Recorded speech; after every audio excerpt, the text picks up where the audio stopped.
Kita kasih untuk ministry kita pada pagi hari ini ya. Luar biasa ya. Saya Daniel dari Depok ya, tempatnya Corona. Ya. Saya selalu memperkenalkan diri. Dari mana bro? Dari Depok, daripada takut semua. Dan saya berharap kita bisa semua tetap berdoa, tetap bersatu, kita nggak perlu takut dengan itu, dan kita percaya bahwa firman Tuhan itu melampaui dari pengetahuan atau bahkan ilmu medis yang kita percayai. Ya, sebelum hari kita bersatu di dalam doa, Tuhan yang baik, kami bersyukur Tuhan ketika kami boleh melihat kehidupan kami Tuhan di tangan Engkau begitu amat. Kami bersyukur ketika kami punya banyak ketakutan, punya banyak hal yang membuat kami bisa ragu Tuhan. Tapi kami melihat lagi firman Kau, dan kami aman. Tuhan, tidak ada rasa aman selain daripada Engkau. Bantu kami untuk kami terus bisa belajar, bertekun di dalam pengajaran Engkau, sehingga kami boleh memperoleh hidup yang senantiasa berkenan di hadapan Engkau. Bantu hati kami Tuhan, bantu setiap firman yang akan disampaikan untuk membuat kami semakin mencintai Engkau Tuhan, semakin melihat lagi Tuhan betapa kami disayangi oleh Engkau. Tuhan, bantu kami Tuhan untuk senantiasa melihat hidup kami juga dalam keseharian kami. Kadang kami bisa miss Tuhan, kami bisa tahu kebenaran, kami bisa tahu hal-hal yang Engkau sudah ajarkan dalam firman Kau, tapi di dalam praktek hidup kami sehari-hari, kami bisa banyak hal yang kami bisa miss, dan bahkan bisa membuat orang lain di luar sana dan bahkan belum mengenal Engkau bisa menjadi ragu Tuhan. Bantu kami, pakai kami Tuhan untuk kami bisa menyampaikan firman-Mu dan bahkan hidup di dalam kehidupan kami. Sertai firman yang akan hamba bagikan akan semuanya berasal daripada firman-Mu saja, dan kami bisa bertumbuh, berakar, dan berbuah di dalam hidup kami. Terima kasih Bapak, kami berdoa dan ucap syukur Tuhan. Haleluya, amin. Oke, selamat pagi ya semuanya.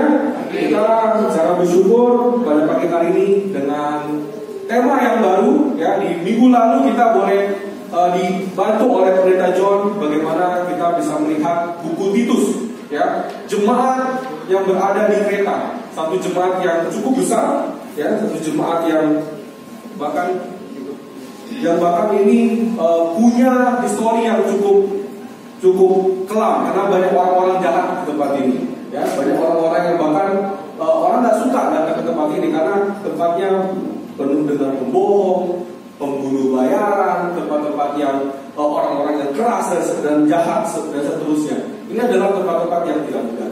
Tapi kita bersyukur bahwa buku Titus adalah buku pembimbingan dari Paulus kepada Titus itu sendiri, dan bagaimana hati Paulus untuk bisa membantu Titus membenahi jemaat ini.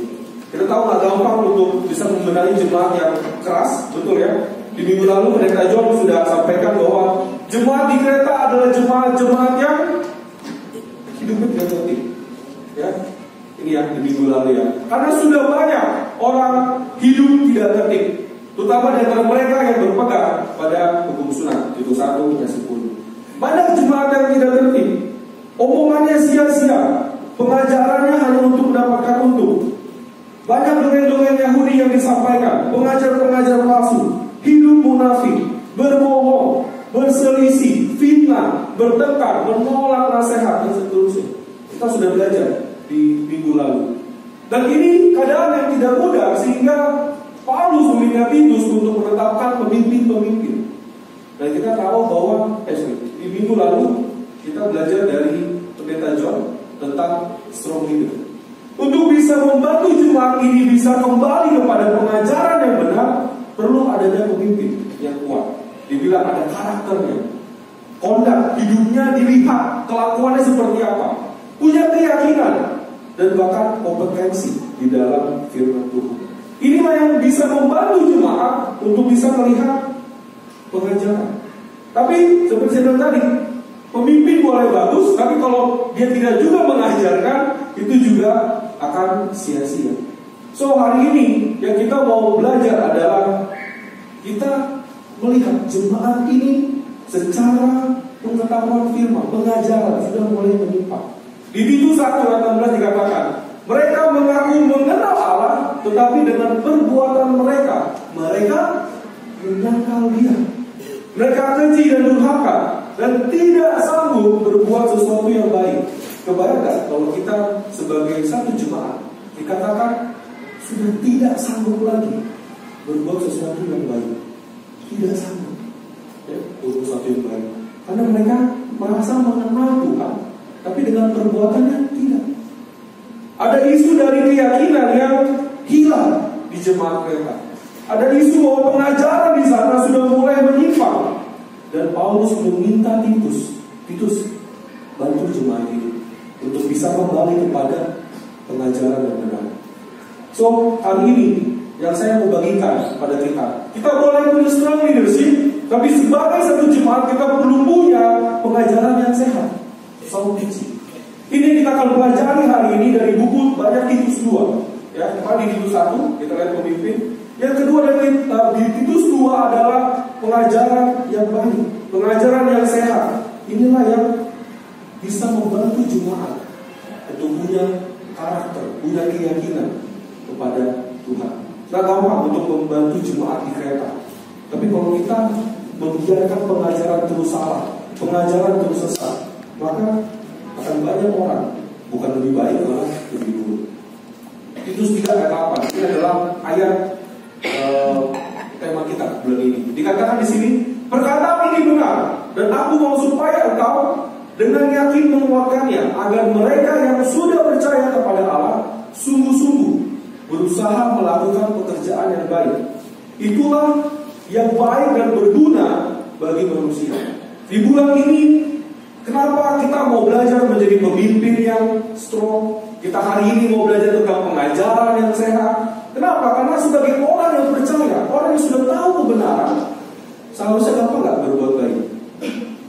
Belum berbuat benar dulu, berbuat baik gampang nggak seharusnya? Seharusnya gampang. Tapi inilah yang terjadi di jemaat Kreta. Mereka sudah percaya, tapi bisa lupa melakukan yang baik. Bahkan bisa hilang. Bahkan tadi kita baca, sudah tidak bisa lagi melakukan perbuatan-perbuatan yang baik. Kita temukan seorang Kristen, katanya murid Yesus, katanya seorang Kristen, tapi kok lampu merah? Kita pernah dengar seperti itu. Kok murid Yesus tapi di kantor tidur, di kantor malah kemalasan, di sekolah bukannya belajar malah nyontek. Kita tahu mana yang benar. Sebagai orang yang sudah percaya kepada Allah, sudah senantiasa seharusnya berusaha melakukan pekerjaan yang baik. Ini yang mau dipesankan oleh Paulus kepada jemaat di Kreta melalui nanti Titus, supaya jemaat ini yang sudah percaya jangan sampai hilang, dan yang belum percaya bisa percaya. Jangan sampai nanti kita di ruang ini kita percaya Tuhan, tapi orang lain mau masuk ke dalam, ya kok jemaatnya seperti ini? Kenapa? Karena kita perlu menjaga pengajaran yang benar. Amin jemaat, kita perlu menjaga, karena jangan sampai kita dicap atau bahkan orang melihat apaan pengajaran Tuhan. Pengajaran Tuhan akhirnya dihina. Secara pribadi Tuhan dihina. Dan itu adalah sebuah rasa sakit yang tidak gampang karena Tuhan dihina. Ini kita mau sama-sama belajar tentang sound teaching.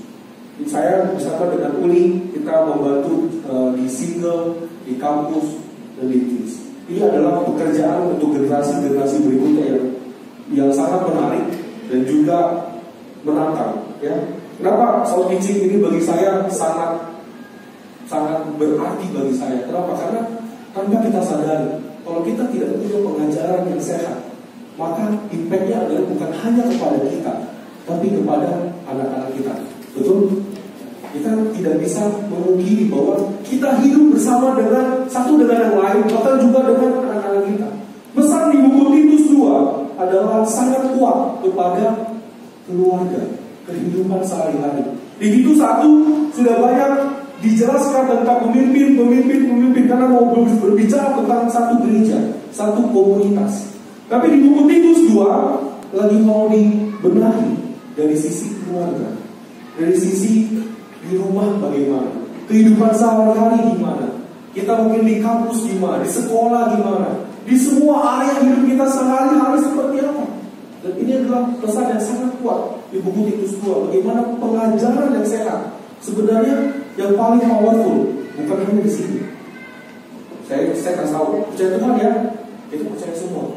Bukan itu yang paling penting. yang paling penting ketika kita tahu kita percaya Tuhan, di rumah seperti apa? Apakah kita praktekkan juga? Apakah kita juga ajarkan? Inilah pesan yang paling kuat. Kadang sedih kalau kita melihat tidak terjadi di rumah, tidak terjadi dalam kehidupan sehari-hari, dan hanya mentok di pada gereja. Bukankah kita menjadi orang yang munafik di dunia sana? Kita bisa bagus di dalam gereja, tapi kita tidak bisa bagus di dalam kehidupan sehari-hari. Sementara pengajaran Tuhan berlaku untuk diri kita, di gereja, di rumah, dimanapun kita berada. Ini yang kita mau sama-sama melihat lagi dalam kehidupan kita. Apakah kita sebagai orang yang sudah percaya, sudah tahu kebenaran, masih belajar bekerja dengan baik? Kita temukan di anak-anak ini. Ini fakta yang terjadi. Saya mau mulai dengan ini untuk kita sadar begitu pentingnya pengajaran yang sehat terjadi di dalam kehidupan sehari-hari. Kita membimbing anak-anak teens waktu awal-awal kita di 2016.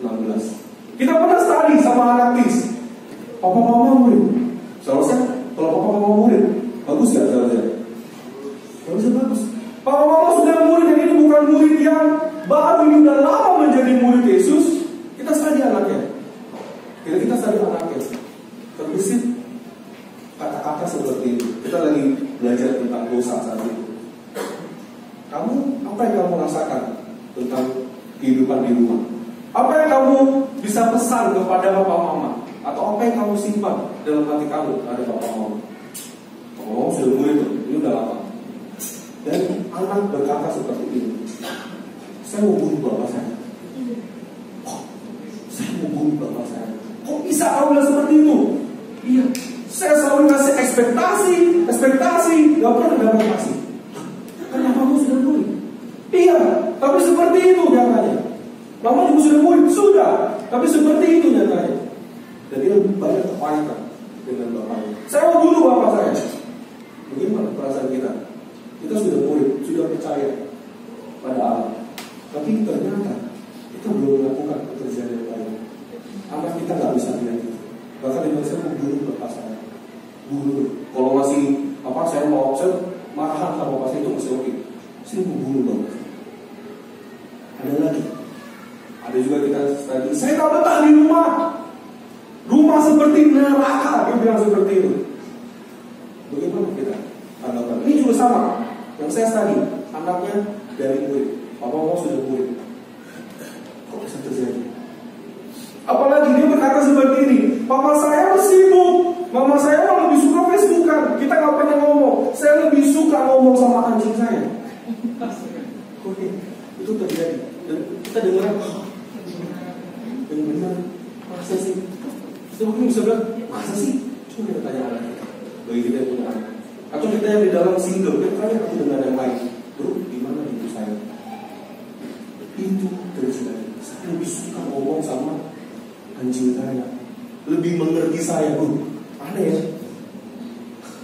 Anjing lebih mengerti daripada orang tua. Padahal orang tua sudah putus.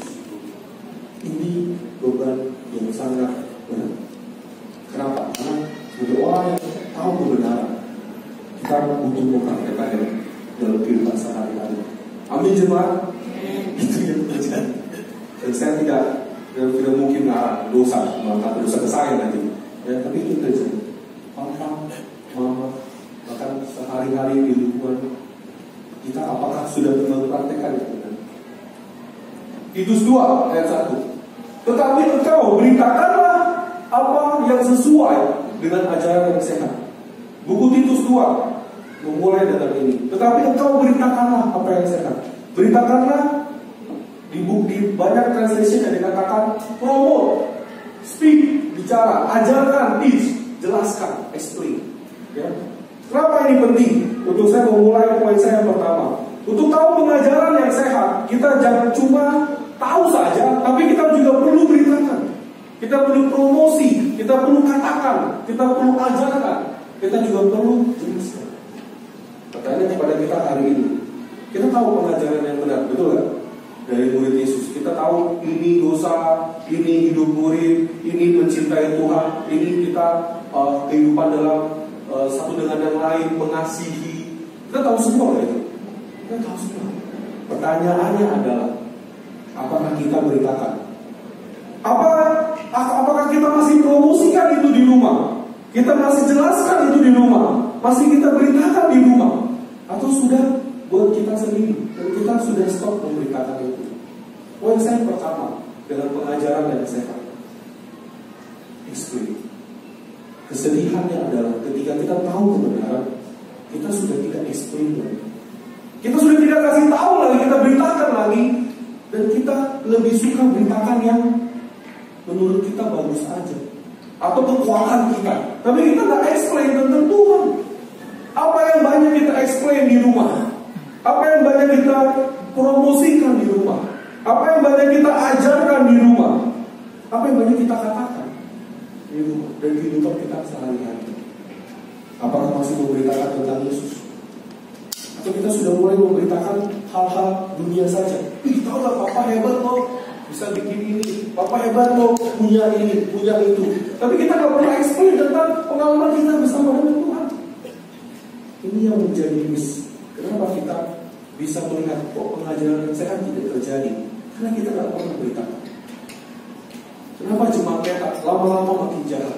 Karena gak ada yang memberitakan. Makanya Paulus dan itu datang di sana. Dan itu secara spesifik diminta oleh Paulus, yuk beritakan lagi, ajarkan lagi di rumah, ajarkan lagi di kehidupan sehari-hari, supaya nggak hilang. Di-explain, diberitakan. Apa yang banyak kita beritakan, kita promosikan di rumah. Jangan-jangan kita sedang banyak explain, beritakan tentang hal-hal dunia, kesuksesan. Ini adalah cara supaya tips dan trik menjadi seorang bisnismen yang handal. Gak salah dengan kita menjelaskan itu. Tapi lebih banyak kemana kita jelaskan. Apakah kita banyak jelaskan tentang Tuhan juga? Kita bisa marah kalau anak kita malas belajar. Kita jelaskan, kita ceritakan, papa dulu gak kayak gini, ayo dong belajar yang rajin biar pintar. Tapi kita juga beritakan gak kalau anak kita gak sadar? Kita explain itu, kita promosikan gak Tuhan kalau mungkin dia gak sadar, dia gak berdoa. Kita bisa jago explain hal-hal dunia, tapi kita jago gak explain tentang Tuhan ke diri kita, bahkan ke anak-anak kita. Ini yang menjaga kehidupan kita sehari-hari. Tanpa kita sadar, ini menjaga kehidupan kita sehari-hari. Kalau tidak, kita akan capek jadi murid. Kenapa? Dan kita beritakan dunia terus. Bahkan anak-anak kita juga jadi panas telinganya. Kenapa?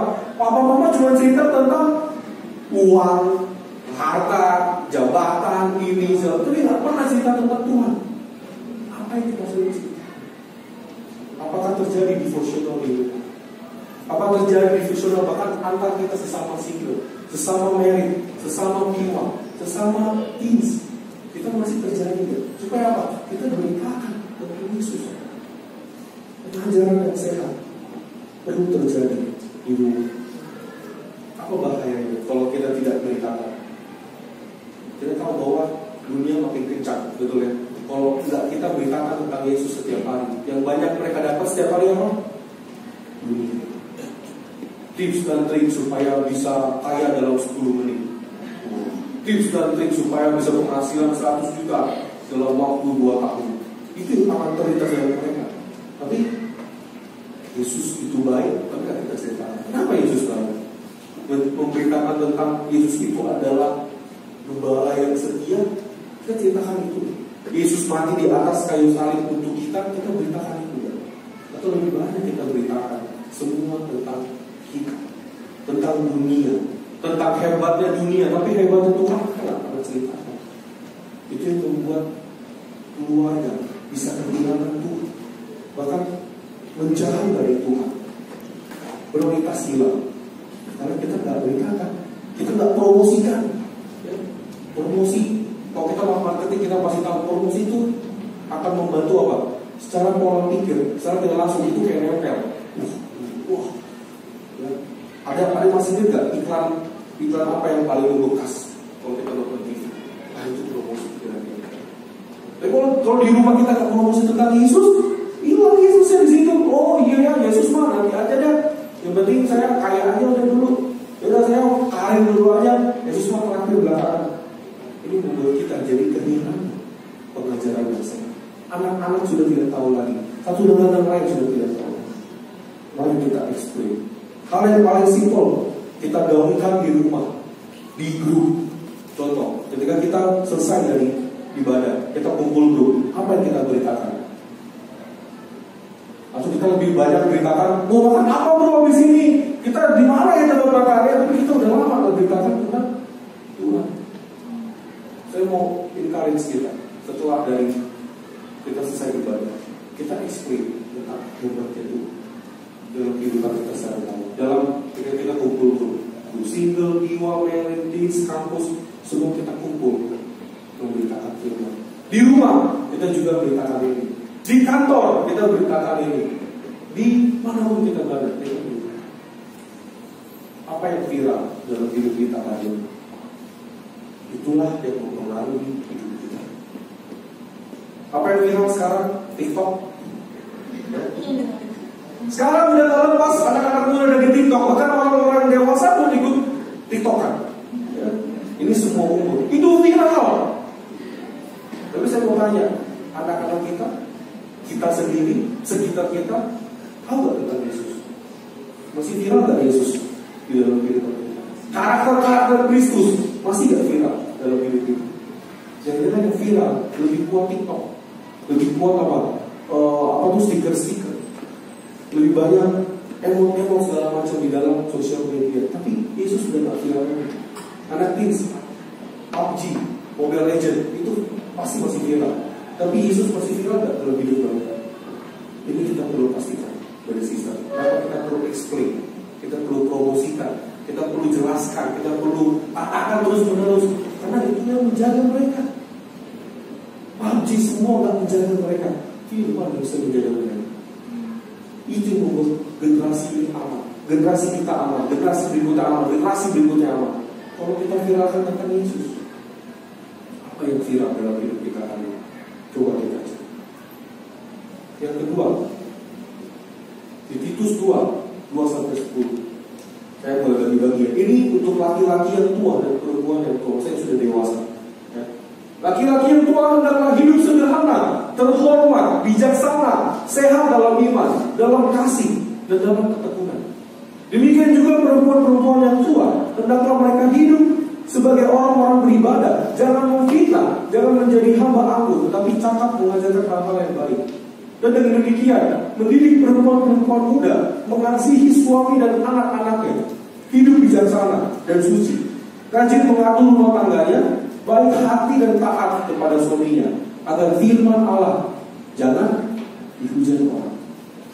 Demikian orang-orang muda, nasihatilah mereka supaya mereka menguasai diri dalam segala hal, dan jadikanlah dirimu sendiri suatu teladan dalam berbuat baik. Hendaklah engkau jujur dan bersungguh-sungguh dalam pengajaranmu, sehat dan tidak bercelah dalam pemberitaanmu, sehingga lawan menjadi yang buruk dan dapat mereka sebarkan tentang iman. Terus, hamba-hamba hendaklah taat kepada Tuhan dalam segala hal dan berkenan kepada mereka. Jangan membantah, jangan curang, tetapi hendaklah selalu tulus dan setia, supaya dengan demikian dalam segala hal memuliakan ajaran Allah Juru Selamat kita. Kita lihat di buku Titus 2, semua aplikatif kepada kehidupan sehari-hari di rumah, sebagai hamba, semua jelas dan detail. Kenapa Tuhan ngomong ini? Pengajaran yang sehat akan terjadi kalau kita kasih contoh. Kalau kita seperti itu, kita kasih contoh. Paulus mau semua generasi, dari laki-laki yang tua, dari yang muda, bahkan dari hamba sekalipun, memberikan contoh. Apa yang bisa menjadi bahaya kalau pengajaran yang sehat tidak ada contoh? Yang tadi di Titus 3 ayat 8, mereka tahu kebenaran, tapi susah melakukan yang baik. Kenapa? Kita nggak pernah kita kasih contoh, nggak pernah kita lakukan. Paling simpel itu, nggak pernah kita lakukan. Apa kita masih kasih contoh dalam hidup kita? Apakah kita masih memberi contoh yang baik sesuai dengan pengajaran sehat di dalam rumah? Di dalam kehidupan kita sehari-hari masih kita mempraktekkan itu? Atau kita lebih gampang mempraktekkan hal-hal tadi dunia lagi? Udah explain dunia, example juga dunia. Orang lihatnya apa? Wah, lebih enak kayaknya daripada ke Tuhan. Tuhan mau belakangan nomor terakhir. Lebih enak ya untuk kita bisa Sukses secara dunia, sukses secara rohani nanti aja. Itu bisa di level itu. Dan itulah yang terjadi di jemaat Kreta. Mereka dapat pengajaran dari orang-orang sekitar yang jahat. Oh, ini ya cara jahatnya. Oh, ini cara nyuri ya. Oh, ini cara membunuh bayarannya. Oh, ini cara begini. Wah, example, memberi contoh. Apa kita masih memberi contoh hari ini? Apakah Tuhan masih menarik di dalam hidup kita? Kayak saya bilang tadi di awal, seorang bapak ngomong murid Yesus itu belum menjamin. Kalau itu cuma hanya sekedar pengetahuan saja, tapi tidak dikasih contoh, itu akan sia-sia. Wah, akan muncul kata-kata tadi, saya membunuh bapak saya. Bayang nggak kalau itu benar terjadi terbunuh? Wah, viral nanti. Papa mama murid, anak membunuh bapaknya. Sedih banget. Kenapa? Karena nggak ada contoh. Di rumah dia nggak lihat. Katanya murid Yesus kok nggak terlihat ya? Mana murid Yesusnya? Bingung kan? Ini satu kesedihan. Kesedihan kenapa? Karena sebagai murid Yesus selalu paling gampang kita kasih contoh. Kasih contoh untuk apa? Berdoa. Di rumah bapak ibu single semua kita kasih contoh nggak? Dalam hal simpel berdoa. Anak kita lihat nggak kita berdoa? Anak kita lihat nggak kita satu? Jangan-jangan anak kita lihat kita jago apa? Saya cari uang dulu ya. Pergi pagi pulang. Tapi nggak pernah kasih contoh untuk enak kita satu dulu bareng ini. Ayo brosis, kita kumpul bareng yuk. Kita doa. Kita kumpul bareng yuk. Kita fellowship, kita cerita hati kita. Nggak bisa terlihat. Kenapa? Karena kita nggak kasih contoh. Dan paling gampang pengajaran sehat ini bisa booming kalau kita kasih contoh. Apakah kita masih memberi contoh kepada satu dengan yang lain, kepada kehidupan sehari-hari di rumah, sesama suami istri, sesama dengan anak, sesama single, sesama kampus, sesama teens, itu masih tidak kasih contoh? Atau kita malah kasih contoh yang buruk, mempraktekkan hal-hal yang buruk? Itu dilihat dan itu dipraktek. Saya orang yang sebenarnya nggak tahu aturan rambu-rambu lalu lintas. Saya pernah sama Uli waktu itu kita dengan tanda kutip ya, saya mau membantu Bang John, anaknya waktu itu demam panas, ya, demam panas dan namanya Dio, udah kenal ya, Dio yang unyu-unyu imut-imut itu ya. Dia sakit panas dan kita harus segera pergi. Karena saya naik motor, Bang John naik mobil, saya lebih cepat saya. Ya. Dan waktu itu saya kasih contoh. Dengan cara apa? Saya terobos. Udah terobos lampu merah, terobos putaran, akhirnya seharusnya nggak boleh mutar. Saya mutar. Ya. Apa yang terjadi? Itu dilihat sama anak-anak teens, dilihat sama anak-anak kampus. Apa yang terjadi? Oh, boleh ya? Oh, bisa ya? Akibatnya apa? Bukan hanya di area lampu merah. Mereka akhirnya juga punya inovasi sendiri. Berarti kalau lampu merah aja boleh dilanggar, saya bisa dong naik motor nggak pakai SIM, nggak pakai STNK, jalan aja naik motor. Lama-lama berkembang. Padahal saya cuma lawan lampu merah dan putar balik, ya nggak boleh. Tapi berkembang jadi SIM, STNK, segala macam soalnya diperbolehkan. Kenapa? Karena saya nggak kasih contoh. Itu yang terjadi. Kalau kita nggak kasih contoh di dalam rumah, orang akan melihat, oh semuanya benar ya. Nah apalah dosa dikit-dikit, apa juga dosa dikit-dikit. Akhirnya jadi bumerang begini. Example. Apa yang kita kasih contoh ke anak kita? Apa yang kita kasih lihat ke anak kita? Hidup di dalam Tuhan, setia. Atau kita kasih contoh, kita malas-malasan PDG.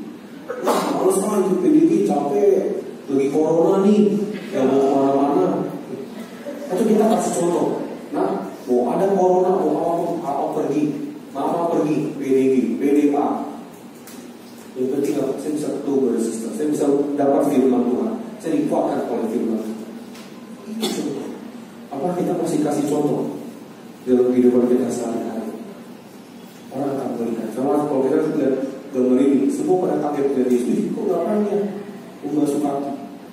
Karena Tuhan memberi contoh. Maka kita ikut juga contoh itu. Amin. Di rumah mari kita pastikan kita kasih contoh. Apa bahayanya kalau kita nggak kasih contoh? Saya tadi meng-highlight yang merah-merah ini, ya. Ketika kita tidak memberi contoh,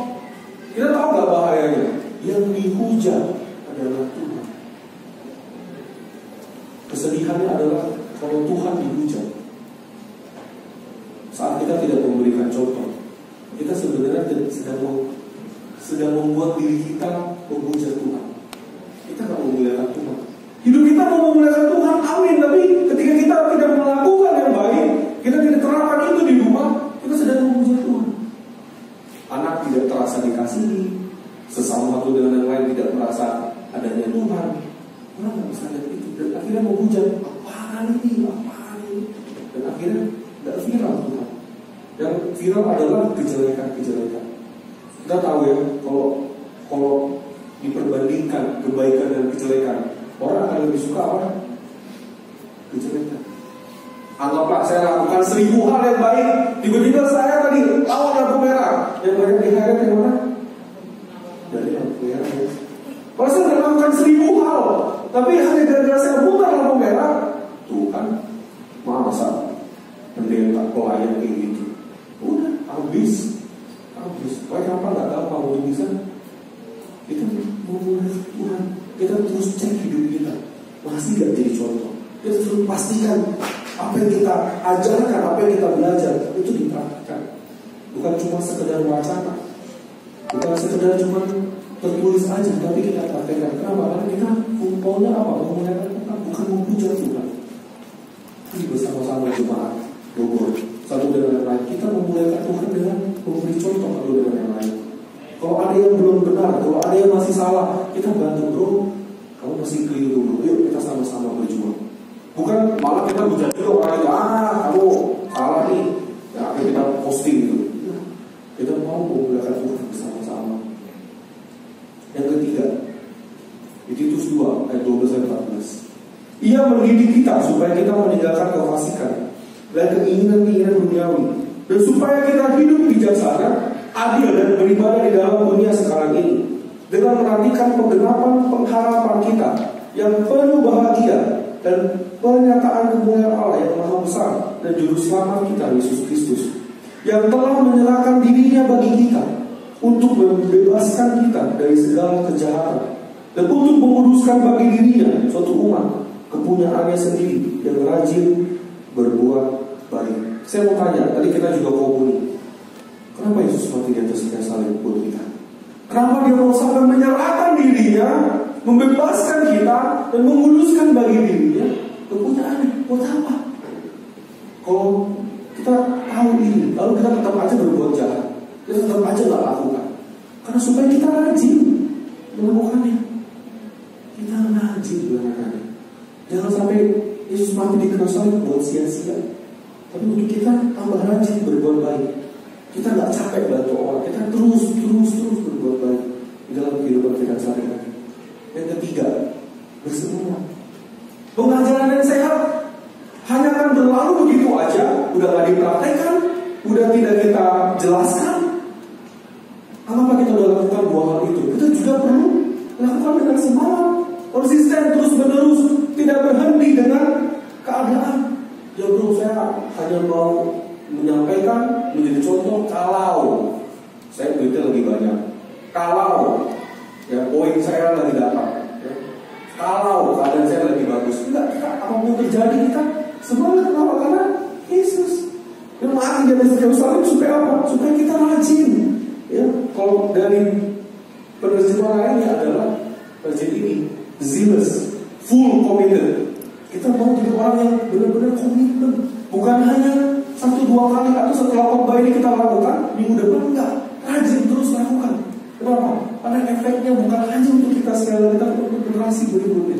Kita rajin berbuat baik karena kita tahu kebenaran, supaya apa? Karena kita bisa mempraktekkan juga, cucu kita bisa praktekin juga, semua generasi bisa praktekkan juga. Kenapa? Karena kita mau lakukan ini karena Tuhan, bukan karena diri kita, bukan karena kita disuruh pembimbing apapun, bukan, karena kita mau.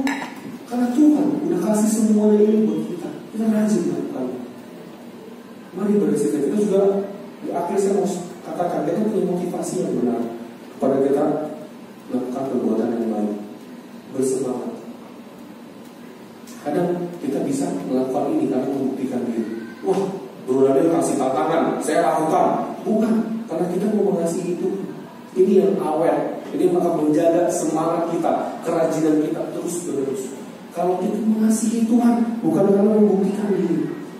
Pengajaran tadi dari laki-laki yang tua sampai anak-anak muda dilakukan karena kita mau mengasihi Tuhan, bukan untuk membuktikan diri, bukan untuk membuktikan apapun, karena kita mau, karena Tuhan mau mati buat kita. Kita mau apain lagi? Kita mau mengasihi Tuhan. Lakukan dengan rajin, lakukan dengan sungguh-sungguh, lakukan dengan konsisten. Jemaat, di bulan ini adalah bulan yang kita mau lihat lagi kehidupan kita sehari-hari. Apakah pengajaran yang sehat yang kita bahkan udah terima? Kita dari Kristen yang lama, saya udah 20 tahun jadi murid, 10 tahun jadi murid, apapun tahunnya, mari kita lakukan. Mari kita ajarkan di rumah, ajarkan di grup, ajarkan dimanapun kita berada, bahkan di kantor kita, walaupun kantor kita belum ada muridnya, kita bantu, kita tunjukkan, sehingga orang tertarik menjadi murid Yesus. Kenapa? Karena kita mau mengasihi Tuhan, bukan buktikan apa-apa. Saya kayak ini, bukan. Saya mau mengasihi Tuhan. Udah, that's it. Itulah pengajaran yang sehat. Kalau kita melakukannya dengan rajin, dan motivasi yang benar. Bukan karena supaya pembimbing bilang good job bro, awesome. Bukan. Karena kita pengen mengasihi Tuhan. Itu aja. Ya. So, 3 hal hari ini yang kita belajar tentang pengajaran yang sehat dari Paulus kepada Titus. Dijelaskan, diberitakan, dikasih contoh, kasih contoh hidup kita, dan kita lakukan dengan semangat. Maka kita akan melihat pengajaran yang sehat ini terjadi di rumah. Apa yang kita harapkan? Anak dengan orang tua punya hubungan yang dekat, yang dalam. Bukan hanya cerita tentang uang, tapi juga cerita tentang Papa dulu gimana jadi murid, Papa dulu gimana. Itu sudah sekali. Ya, bagi kita juga sesama single, apa yang kita kalau kumpul kita ngomong apa? Wah, ngomong favorit bro, gitu kan? Gak dapat apa favorit saya. Gitu. Jangan, itu nanti itu pasti Tuhan akan kasih. Tapi kita juga kasih dia penjelasan tentang Tuhan. Kita cerita gak Tuhan itu baik di dalam dunia single? Bagaimana Tuhan menjaga kita di dunia single? Teams, kampus, apa banyak kita lakukan? Game bro. Ya, setelah dari awal sampai selesai game. Enggak, kita coba lakukan. Kita explain, example. Itulah.